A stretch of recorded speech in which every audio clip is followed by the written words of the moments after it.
अब next topic हम पढ़ेंगे एफिशिएंसी। एफिशिएंसी से सबसे पहले बताओ तुम क्या मतलब समझते हो, या तो तुम्हारी एफिशिएंसी या फिर मशीन की एफिशिएंसी। तो देखो मैं तुम्हें एक एग्जांपल देती हूँ कि मैंने तुम्हें 5 क्वेश्चन दिए होमवर्क में। ओके, उसमें से तुम 4 क्वेश्चन ही कर पाए, एक क्वेश्चन तुम्हें आया नहीं।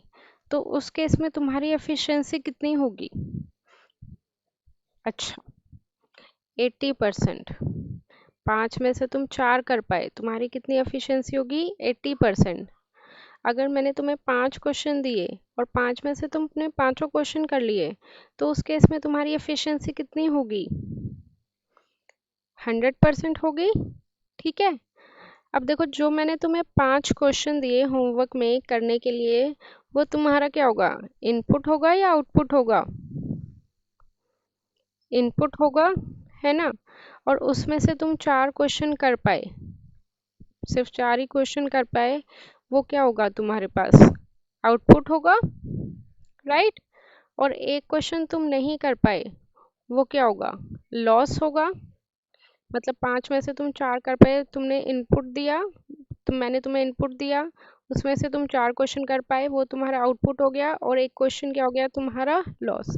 जैसे पेपर में तुम्हारे पास 10 क्वेश्चन आते हैं, 10 में से तुम 8 करके आते हो, तो 2 क्वेश्चन क्या है तुम्हारे? लॉस है, राइट। तो अब तुमने जो ये 80% एफिशिएंसी कैलकुलेट करी, ये कैसे करी? 4/5, मतलब कि आउटपुट डिवाइडेड बाय इनपुट।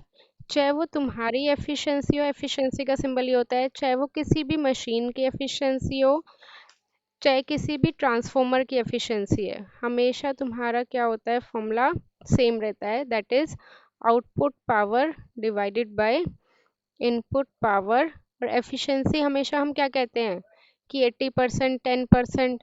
तो इसका मतलब एफिशिएंसी हमेशा किस में होती है? परसेंटेज में होती है। तो हम क्या करते हैं? Multiplied by 100। ठीक है, क्लियर है ये चीज? अब देखो, मुझे इस केस में क्या करना पड़ेगा? आउटपुट भी निकालना पड़ेगा और इनपुट भी निकालना पड़ेगा। तो मैं चाहती हूँ कि इनपुट को भी मैं आउटपुट की टर्म्स में कन्वर्ट कर दूँ। तो यहाँ से हमारे पास क्या फॉर्मूला आया था? That is input is equal to output plus losses. हम कुछ भी इनपुट देते हैं, उसके अक्रॉस हमें कुछ ना कुछ आउटपुट मिलता है, और कुछ ना कुछ हमारे पास लॉसेस होते ही हैं। जैसे मैं एक एग्जांपल देती हूँ, तुमने फैन में कौन सी एनर्जी देते हो? तुम इलेक्ट्रिकल एनर्जी, है ना। और फैन उसको क्या करता है? मैकेनिकल एनर्जी, वो आउटपुट तुम्हें प्रोवाइड कर रहा है। ऐसा तो नहीं है ना कि सारी की सारी एनर्जी को मैकेनिकल एनर्जी में कन्वर्ट कर देगा, कुछ ना कुछ तो उसमें लॉसेस होंगे ही। तो वो किस में कन्वर्ट कर देता है? कुछ ना कुछ लॉसेस में भी कन्वर्ट कर देता है। तो यहाँ से हमारे पास क्या फॉर्मूला आ गया? Input is equal to output plus losses. तो यहाँ पे पुट कर दे वैल्यू।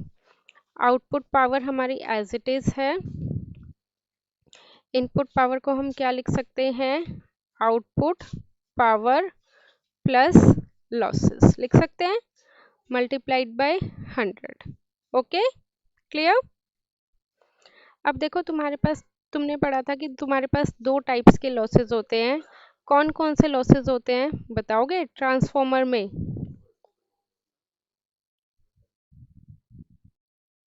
हाँ, ये तुम्हारी एफिशिएंसी हमेशा पावर में होती है, output power divided by input power. Losses हमारे पास 2 टाइप्स के होते हैं।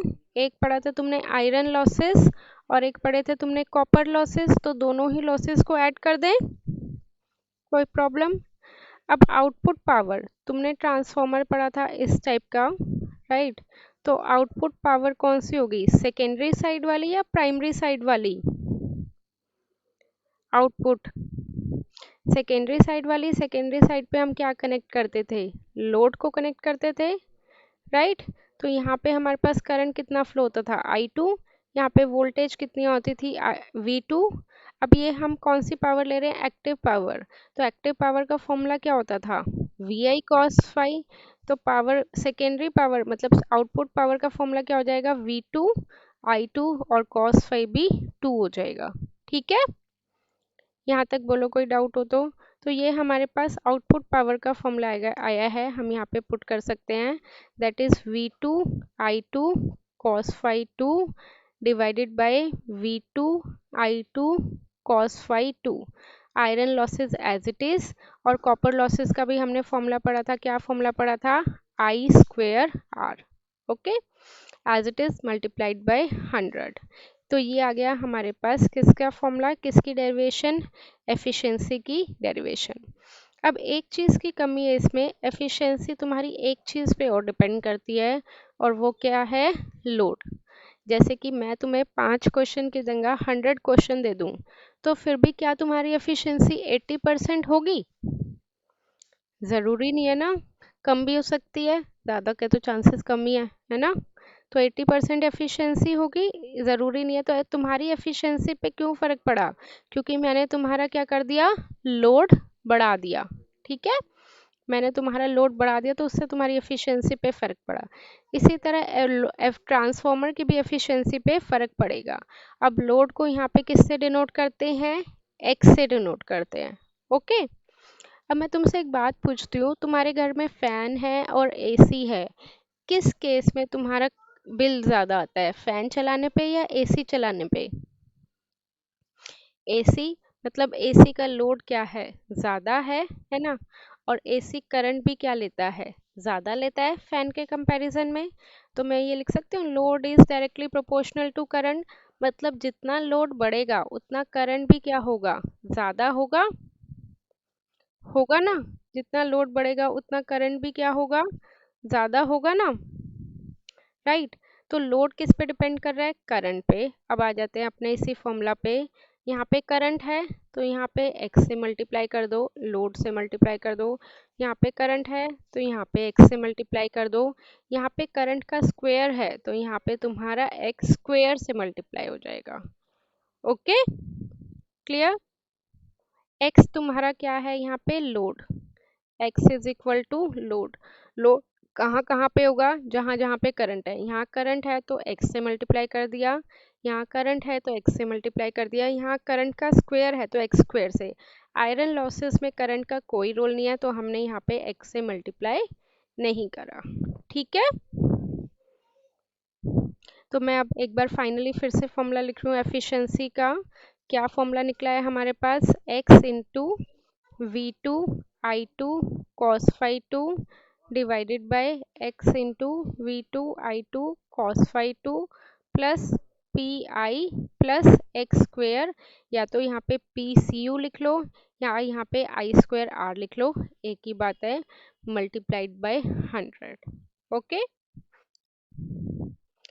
डेरिवेशन इसमें जनरली नहीं पूछते हैं, बट ये तुमसे इस पे न्यूमेरिकल के तुम ये लगा लो कि 90 to 95% चांस है, या तो वो एफिशिएंसी पे बेस्ड न्यूमेरिकल पूछेंगे या फिर जो फ्लक्स डेंसिटी है उस पे बेस्ड न्यूमेरिकल पूछते हैं। एक्स नहीं, एक्स की कोई यूनिट नहीं होती। अगर एक्स तुम्हें बोला हुआ है कि फुल लोड है तो एक्स की वैल्यू क्या लेनी होती है, 1। अगर तुम्हें बोला हुआ है कि हाफ लोड है तो उस केस में एक्स की वैल्यू क्या ले लोगे, 1/2। एक्स हमारा यूनिटलेस होता है। Okay, so this is the final formula for the efficiency.